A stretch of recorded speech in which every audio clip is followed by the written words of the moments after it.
राजा चंद्रसेन और नवयुवक सत्वशील की कहानी। समुद्र किनारे बसे एक नगर ताम्रलिपि के राजा चंद्रसेन के पास सत्वशील नाम का युवक नौकरी मांगने आता है, पर चंद्रसेन के सिपाही सत्वशील को उनके पास जाने नहीं देते हैं। सत्वशील हमेशा इसी ताक में रहता है कि किसी तरह से राजा से मिला जाए। एक दिन राजा की सवारी जा रही होती है। गर्मी अधिक होने के कारण राजा चंद्रसेन को बहुत तेज प्यास लग जाती है। बहुत खोजने पर भी उन्हें कहीं भी पानी नहीं मिलता। ऐसा लगता है मानो प्यास से जान ही निकल जाएगी।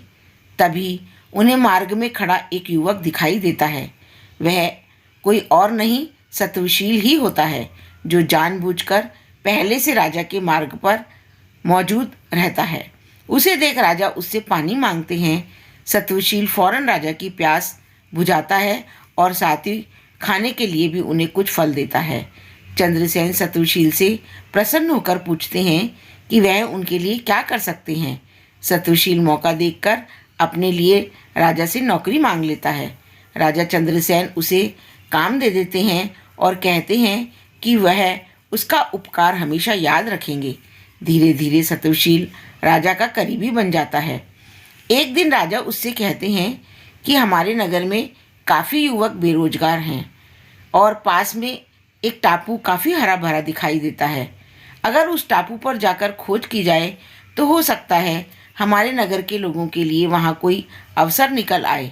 सत्वशील तुरंत खोजबीन करने का बीड़ा उठा लेता है और राजा चंद्रसेन से एक नाव और कुछ सहयोगी प्राप्त करके समंदर में टापू की ओर निकल पड़ता है।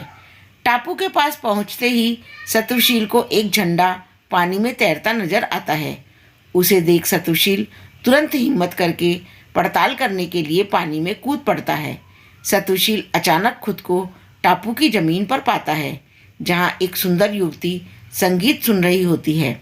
वह उस टापू की राजकुमारी होती है और उसके पास अन्य युवतियां भी होती हैं। सत्वशील अपना परिचय देता है और राजकुमारी सत्वशील को भोजन करने का प्रस्ताव देती है और खाने से पहले एक पानी के छोटे तालाब में स्नान करने को कहती है। सत्वशील जैसे ही पानी में नहाने जाता है, वह खुद को ताम्रलिपि के महल में राजा चंद्रसेन के पास पाता है और इस चमत्कार को देख चंद्रसेन भी चकित रह जाते हैं।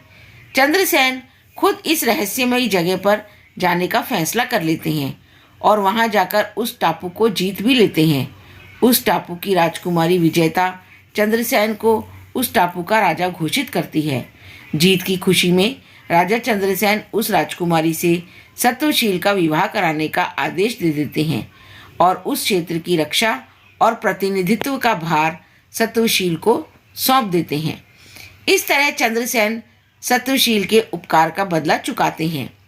इतनी कहानी बताकर बेताल चुप हो जाता है और राजा विक्रम से प्रश्न करता है कि दोनों में से अधिक बहादुर कौन था, सत्वशील या टापू जीतने वाला राजा चंद्रसेन। राजा विक्रम तुरंत उत्तर देते हैं कि सत्वशील अधिक बहादुर था, क्योंकि जब टापू के पास उसने पानी में झंडा देखकर छलांग लगाई तब वह वहाँ की स्थिति से अनजान था।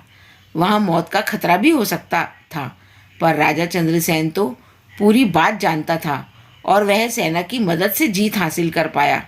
इसलिए सत्वशील अधिक बहादुर था। एक बार फिर राजा विक्रम के मुंह खोलते ही बेताल उड़ गया और पेड़ पर जाकर उल्टा लटक गया। यह थी विक्रम और बेताल की बहुत प्यारी सी कहानी। यदि यह कहानी आपको अच्छी लगे तो इसे लाइक, सब्सक्राइब और शेयर ज़रूर करें। धन्यवाद।